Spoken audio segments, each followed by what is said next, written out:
Hey guys, so if you have been painting or drawing for a while, you more than likely have come across the color wheel. And you also probably learned about the complementary colors and how they are supposed to cancel each other out by turning gray when you mix them. That of course is true, but if that's the case, then why are there different types of color wheels that don't accurately portray this theory? Why did my teachers tell me that green is the opposite of red and purple is the opposite of yellow? Look what happens when you combine green and red. It turns into this kind of olive green color. This is because red and green are actually closer to each other on the color wheel than you think. Let's shift the green more towards a bluer hue and see what happens. Now we have the true opposite colors, red and cyan. There are some color wheels that do accurately portray this, so just be careful which one of them you would use as a reference. Let's try this with yellow and purple. Same situation, the mixture ends up being a magenta type of color. Let's slide the purple over to a more bluish indigo tone. There we go. Keep this in mind. Even if you do find the right combination of colors to complement each other, there still is a very fine line between getting it mixed properly or not. Look at what I mean.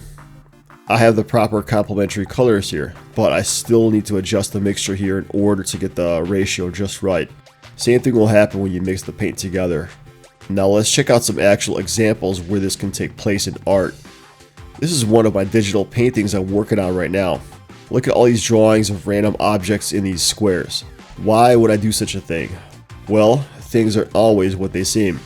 I use complementary colors here, but I also use semi-complementary colors as well, so that their combinations mixed together would yield a specific color that I would need. Let's check out this other artist. His name is Chuck Close, and I would say he influenced me to paint this type of style. He uses this color principle here in his paintings with all these various shapes that have colors that shape themselves into other ones based on their relative positions on the color wheel. The whole topic of color and their relationships to each other seems to open up a whole new can of worms. It's as if painting already wasn't hard enough, now there's this idea that the color wheel has a science behind it. After doing some research, I realized that there are actually 3 different versions of the color wheel as far as I'm aware.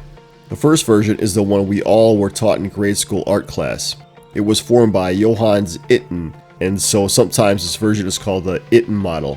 After reading up on this one, I noticed how it's not that artist friendly. This one seems to be mainly used for balancing out color for aesthetic choices in things like film production, advertising, interior design, and other aesthetic endeavors that are not related to painting. It's good for understanding proper color schemes to implement in various settings, like for example having movie characters wear an orange shirt to stand out in a blue background. The next version is the RGB model. This one uses additive colors, where when you add more colors you create white light. The primary colors are red, blue, and green. The secondary colors are magenta, cyan, and yellow.